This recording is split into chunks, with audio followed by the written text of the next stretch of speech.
I think honestly the biggest problem is people just copy like everyone else. You know what I mean? And it's like only the people that are truly at the top are really innovating and trying different things, and everyone else is just copy and copy and copy and copy, and it's like a race to the bottom then. Another thing as well that I think people don't leverage it enough is videos post-purchase and educating videos, just letting people know how to use the product. I think people like brands are heavily invested in creative, testing different hooks, different CTAs. Recently, things have been changing in the e-commerce industry and it's more.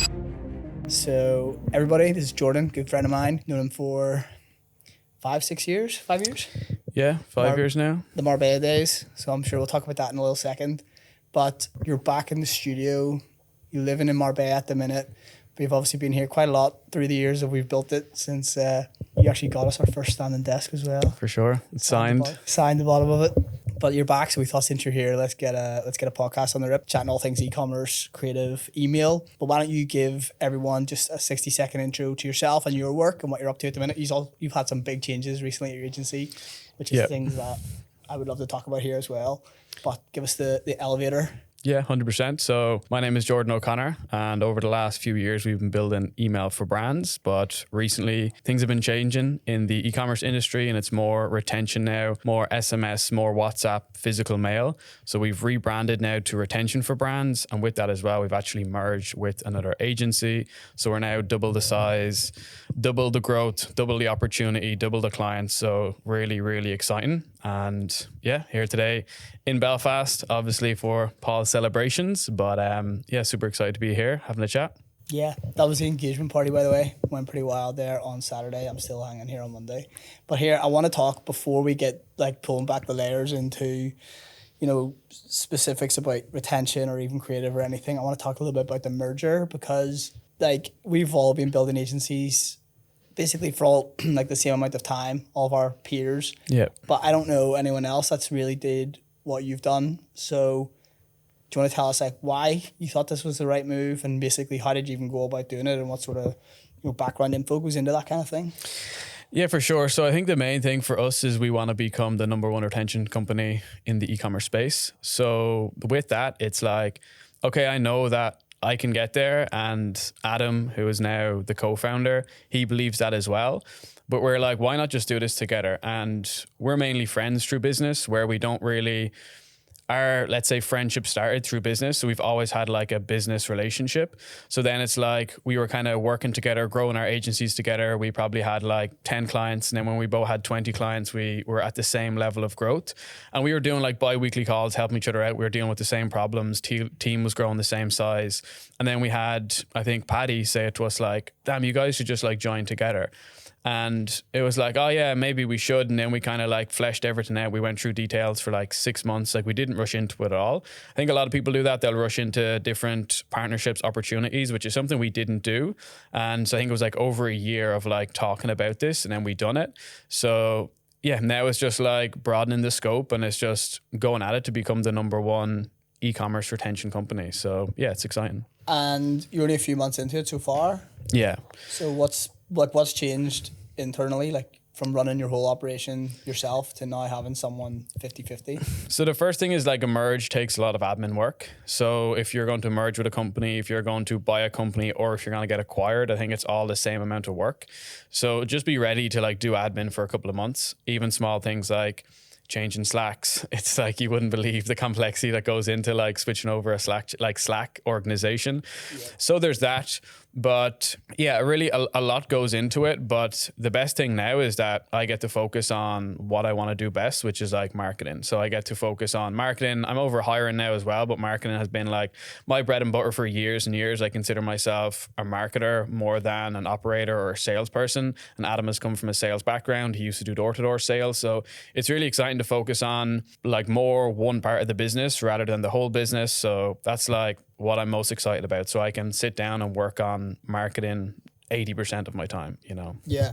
And it's a key point that you're like a marketer first, because I know your story obviously in depth, and we got to hear it even more at Adam's event in Dublin. But you tried loads of things before landing an email. And I've actually said this to people when I'm passing your name, they're like, "Oh, is he good?" And I'm like, "No, Jordan's like really smart marketer. Like he could have built an agency in anything. You just had to choose something eventually because you're just like, I need something to just go all in on because I'm trying these different things." And you were getting like pulled in different directions, and then you were just like, "Right, fuck it, email." And that was the one that you just got all your energy, directed it like a laser, and blew it up. 100%. Yeah, appreciate the kind words as well. But yeah, that's it. It's like, it's just trying to find what's right for you. And I think as an entrepreneur, if people are starting out, you know, maybe you have a brand now, it's either like you're going to go into sell products, sell services, or probably some sort of SaaS now. And you just got to find what's right for you. Like for me, I did do the product thing for quite a while, but I think I just enjoyed the services more, or I can just see, you know, I could just see more growth there. Really, there was just a lot of problems that come up with selling products, and it'll probably come full circle. It's where I started, but I think for me it was just like focus on services, and then we were just trying to figure out what's going to be right. Then with email, I'm like, you know, more people use email every single day compared to like Meta or any of these other channels. So email is like the OG one, really. It's not going away. It's actually growing year over year. So I'm like, let's focus on that. And now obviously we're starting to expand. Obviously WhatsApp's coming out, which is going to be huge, which we could maybe talk about. Some people here that could probably benefit from that. We've beta access now, but it's gonna go crazy. But so that's the WhatsApp Klaviyo partnership that was announced there a couple of weeks ago. Yeah. So it's it's interesting though, because for the first time ever, like if you think about emails don't need to be approved, right? SMS doesn't need to be approved. Yes, you have spam and things like that, but now obviously Meta own WhatsApp, so it's now integrated with your Meta account. And like even straight away when you connect it, you're probably going to get disabled and you're going to have to work around it. But now you got to be careful because all of your WhatsApp messages have to be approved. So it's almost like an ad getting approved. So you got to be careful. You probably can't be like super direct. You probably have to use like softer messaging and stuff like that. And if you are sending more, you'll probably get like blocked or spammed. And then you just want to make sure that like, we don't know this yet, but is that going to then, if you get that blocked, is it going to tie back to your ad account? So there's a lot of like things that we're not sure of yet. And that's why WhatsApp have given us access to a bunch of different accounts. So we're going to, you know, test it. But I do think come this Q4, because we have like early access, that it's just going to like crush it for a bunch of clients, mainly obviously UK, Europe. I know US, it's not really big at all. Everyone's on iMessage over there. And I know there is certain places in Europe as well that don't really use WhatsApp. So it's like for the markets like UK, Ireland, we want to like capitalize on it, double down on it, and push it hard, you know? Yeah, no, I'm a big WhatsApp guy. I'm getting cold WhatsApps into my... Yeah, which is new. Like it doesn't really happen too much. So now it's something that's new. Okay, backstepping again, back to the marketing chat, because recently, since the merger, you just said you're doing a lot more marketing, and you're also putting out a lot more content. I've seen you doing your YouTube videos more consistently, things like that. Yeah. Do you want to talk about that? Do you have a plan for that, or are you just like spraying and praying, or when opportunities come to film them? So with marketing, I think I got this from Frank Kern, but at the end of the day, it's just like people got to know you, like you, and trust you. So you got to do that, but then you got to do that on a certain platform or all platforms. So for me, I'm just trying to feed in what can I do that best. And like, I prefer not to like go across all platforms. I just want to like do it consistently and do it quite good. So for now, that's just YouTube. I'm just doing a video a week and just putting that out. Then obviously I'll be able to leverage the content there to put it everywhere else. And that's kind of like, obviously we're going to distribute it now across multiple platforms. We're going to go bigger on LinkedIn now that we've merged, but that's kind of like organic. That's all I'm doing. Like not really pushing much on Instagram or anything like that. For me, it's like, I just prefer to like pay for the eyeballs because I'm like confident in media buying. I know how stuff works, and I know like if you get good economics, you can just make it work.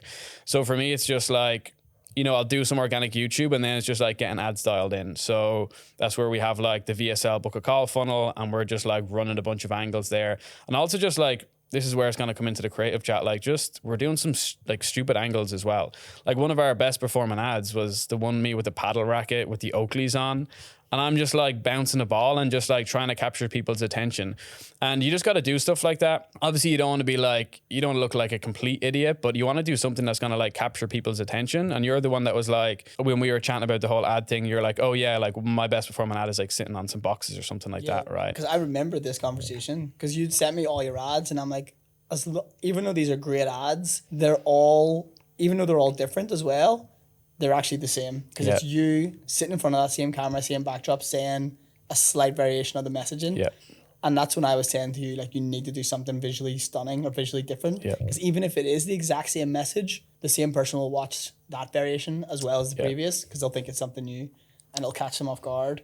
But yeah, and that's something that we learned from spending on ads. And you're right, the boxes one was our best performer. And now your paddle racket one is your best performer. One of the best, yeah. And that's what we're doing now. So like, we're, like I said, just focus on YouTube for the organic, which will be linked in, and then I just want to like double down on ads, because also maybe a lot of people listening to this right now are like e-commerce brands, and a lot of brands are obviously growing. I'd say most brands grow through paid ads, right? Obviously you have some people that are outliers that go organic or TikTok or influencer led, but I think a lot of brands go paid. And with agency side, it's kind of opposite. Like most agencies, they can get to 6 figures a month organically through partnerships, through outreach and different things like that. Like not many go the paid side.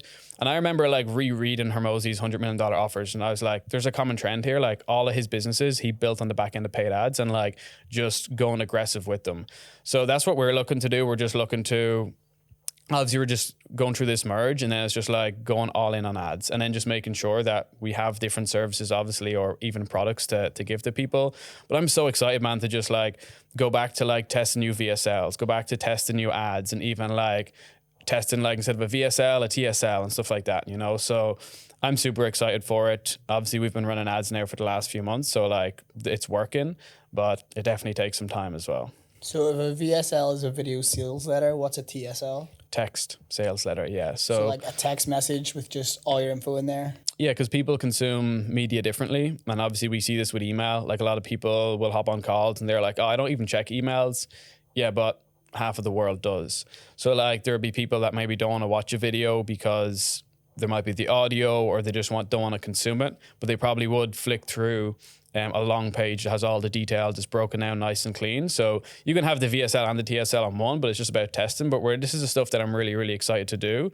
And like, I also don't want to be copying anyone. I just want to like do my own thing, like see what people are doing in other industries and just like test it, you know? So super excited to just basically geek out on that, on the marketing. Yeah. And my footnote on paid ads is like, I think Connor Sunderland asked me in his podcast, what's the one thing that you did that you wish you did sooner? And for me, it was paid ads. Yeah. Because it just creates such an unlock. 100%. It's a leverage tool if you have the capital to do it. And then you can land wheels. That's the thing. That's the thing. And I think it's like, the worst thing is, because even though I've had experience around a bunch of media in the past, it's like, the biggest thing is like when we started to run ads again for the agency, it was like we wasted like $7,000 on like testing before we got a single client. And it's like for a lot of people, they would spend like 1, 2, 3, 5K. They'd be like, nah, I'm done with this. But if you can just push past and you can like figure out your metrics, you know, if it's your CTRs, if it's your opt-in, book a call metric, whatever it is, like once you understand that and once you're like, oh, like we now know our numbers, and once you push past that, then you're like, oh, this is working now. So it's just about getting that dialed in, and it's not easy, and it's hard as well at the end of the month when you've spent 10 grand or 15 grand on ads and that's coming off your profit and loss. It's like, what am I doing here? But then it starts to pay back over time. It's paying back. And I'm sure this is the same with e-commerce. You know, when people are getting that dialed in, they can like get a good CAC on the front end. Then it's like, that's where you get to, you know, then push and make sure your LTV is going up, right?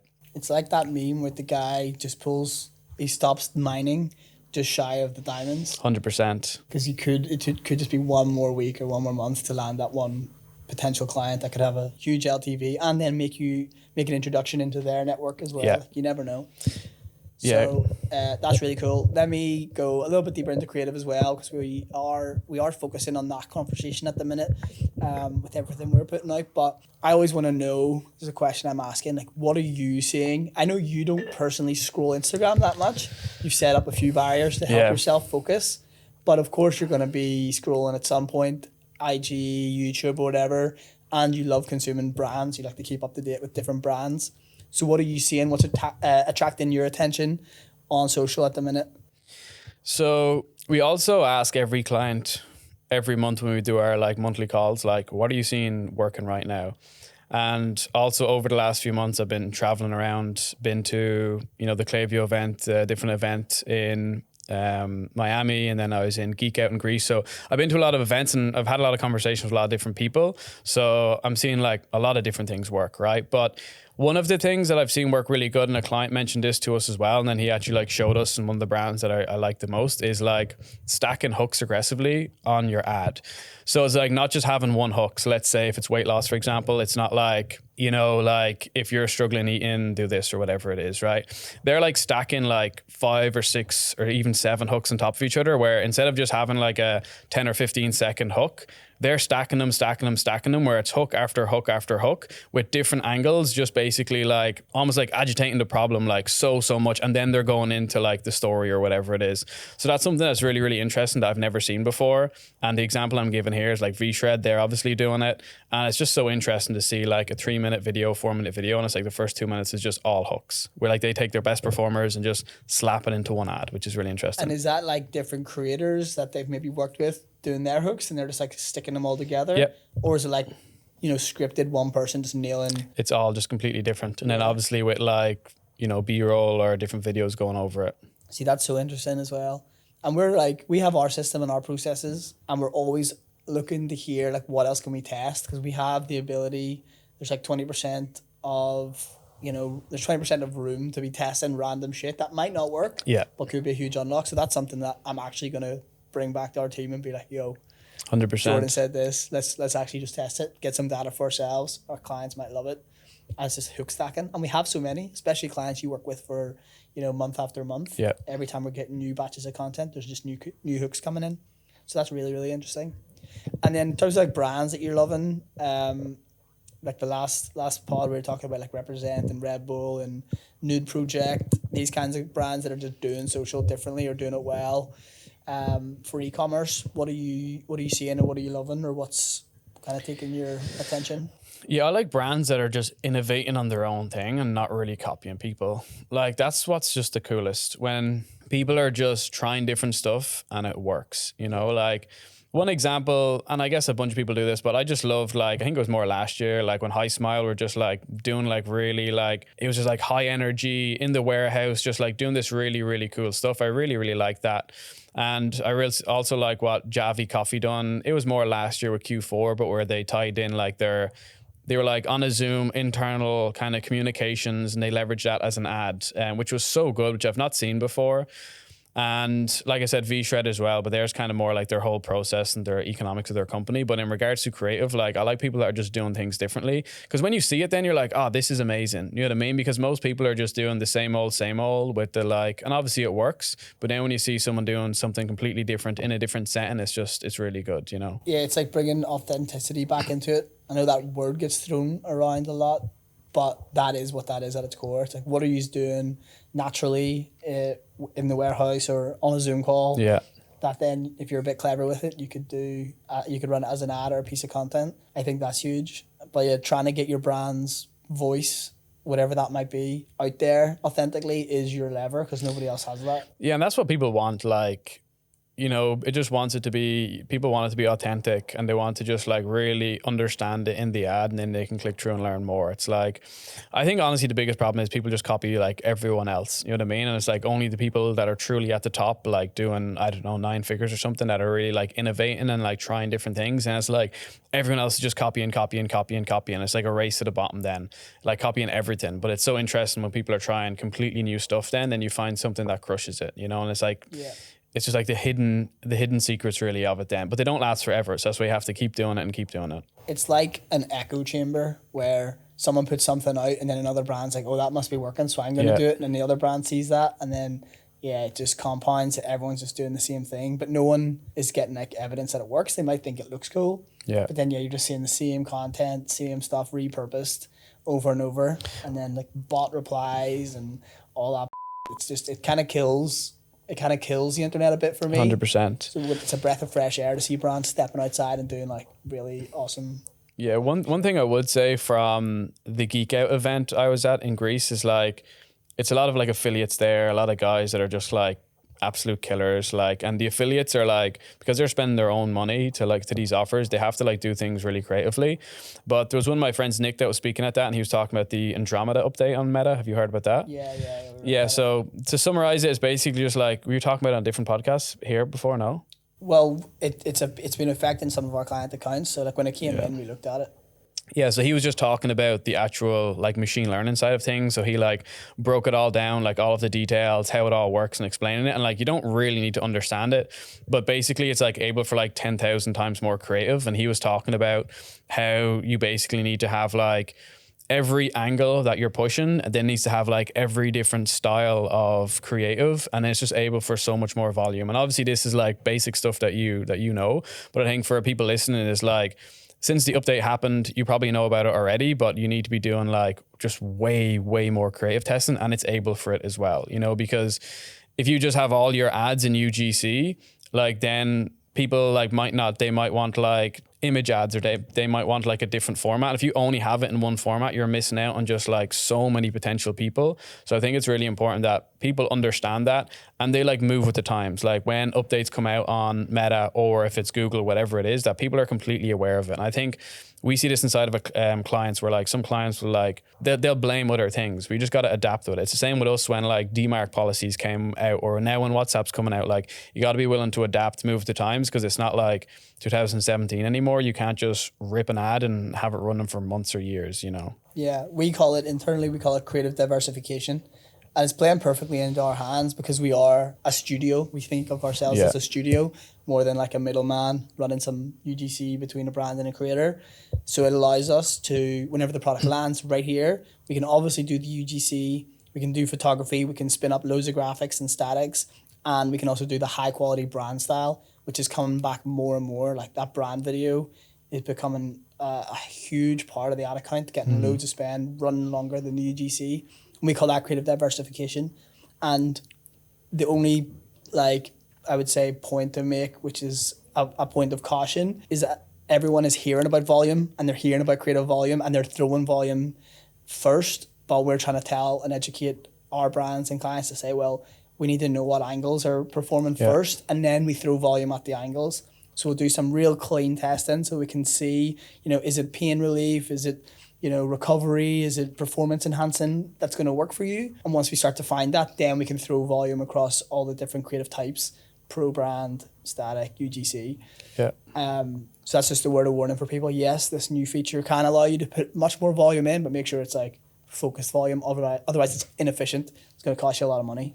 Yeah, 100%. And like we don't really see like inside of ad accounts for clients, but we definitely have this conversation.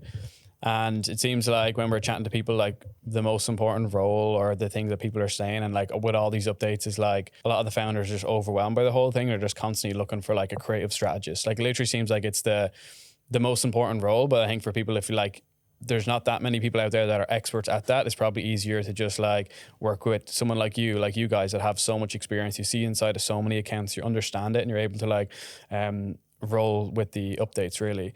Another thing as well that I think, this is like obviously on creative, but it's more on the back end, that is super like people don't leverage it enough, is more like videos post purchase and educating videos, and like just letting people know how to use the product. I think people like brands are heavily invested in creative, you know, testing different hooks, different CTAs, and then like after people buy, there's no video education on how to use the product. And I think this is something that brands need to do better. And also videos after purchase, like telling people about the story, and also like VSLs, thanking people for their order, and then actually push them to buy the secondary product. So this is something that when we onboard clients, we're like, what's your post-purchase like thank you experience? And then one thing we always ask for, like, what assets do we have? And most of the time brands like, we don't have anything. Yeah. So, and like every product has some sort of details. Like even if it's supplements, it's like obviously you don't have to tell people how to use a supplement, but it's like when to use it. And like there's different maybe nuances with it. Like, do you have it in the morning? Do you have it before food? Do you have it before caffeine?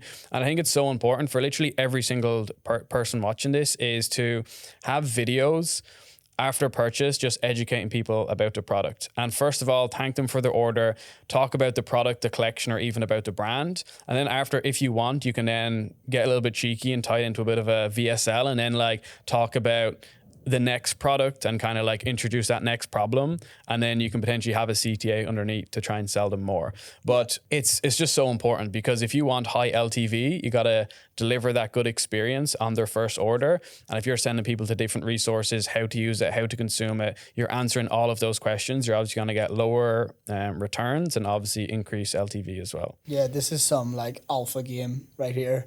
So to even summarize that, it's basically, if you have a big enough audience pool of purchasers, it's basically running a whole ad, possibly a whole ad campaign to people who have purchased already, like last 180 or whatever, last 90 even. Yeah, well, that's probably volume. even a better idea as well. But what we generally do, obviously, because we're on like the retention side, is just onboard or just embedding these videos on like your website page, just having a headline like how to use XYZ, and then having a CTA underneath it. But for sure, if you run it as an ad, it will probably even do better. Oh, you weren't even talking about that? Nah. I was just seeing that in my head. Basically. I was just building the whole thing out. No, we're just like at different points before they receive their order, it's just pushing people to do this. And normally it's like a how to use, but also sometimes we have videos of like sending people like, thank you so much for your order. And then it'd be like, we have this other thing as well, by the way. Yeah, no, that's great. And I almost feel like that's, well, because we've worked together on brands as well, like that's a non-negotiable, I feel, in your flow. But so many brands don't do it. Exactly. Like you can educate them on how to use the thing, but like people want to receive videos and consume videos. And you can just like upload YouTube and then just have it embedded and then just have people watch it. So one of our brands, we actually have, it's a QR code whenever you open the package, and it's like the instructions of how to use, and it takes you to a video on the page on how to use the thing, but there's no button to upsell again. Yeah. Like we just need to add that button, and you never know. Yeah. But here then on that is a little bit more insight. Like you said, we've seen so many accounts, over 200 accounts. We're in about 65 accounts right now. Some ads that are working really, really well is the how to ad, how to use, step 1, step 2, and then step 3 is like reap reward, like gain benefit. That's doing really well. And then another ad format, this is total alpha, like just go and try this yourself, is after X many days. So here's what happens to you after 1 day of using this product. Here's what happens to you after 1 week. And here's what happens to you after 1 month in that same video. So the first two are like, quick to the points, but after 1 month, that's when you're really stacking your video. It's maybe a whole minute, and these are like 2.5 minute videos. Nice. And they're performing really, really well. So yeah, it kind of ties into that, but I think this is, this has been some value stacked stuff. If we were to just give someone an action to do, if they're a brand owner, what's the next thing that they should really be thinking about? Because there's 100 things to do, but I think I'll just talk about a couple of things here. Like number one, I think the most important is just deliver a good experience and control the customer journey. And I think so many brands are just so focused on front end. Let's just rip ads. Let's just scale. Let's just get the product delivered. But I think the most important thing is like delivering that customer experience from everything when they're going through your website. As soon as they buy, what's that post-purchase experience? And that's obviously we're talking about like email, SMS here, but maybe like you said, maybe you take like 1% of your budget and literally just put it into retargeting ads for people that purchase after like 7 days. You're sending them how-to videos or something like that. Because if you're paying Meta, $20, $30, $40 to acquire a customer, like the way the economics are going, it's just going to get more and more expensive. And the only thing you really have is just like, what's the LTV? How can we get customers to spend more money? And if you're delivering a poor experience, you have like poor customer support. Your shipping times are super long. Your product isn't good. People don't know how to understand it. It's just they're never going to come back and buy again. So I just think focus on delivering a really good customer experience. And if you focus on that, like everything else will really fall in line, All right. Anything else? We want to wrap it? I'm easy. I chat here all day, But we got to keep these fire to the point, high video watch time. If you want to follow Jordan, go on to his YouTube, Jordan O'Connor. Yeah, Jordan OC3, and then it's just Jordan OC is my YouTube. I got one of the tags pretty early, but there's some videos on there. Yeah, about a lot about e-commerce, different insights we see, and with different clients. There's some retention stuff on there as well, and obviously you can go to retentionforbrands.com or emailforbrands.com. It'll probably redirect you as we're launching a new site this week. Yeah. All right, love it. Cheers. Pleasure.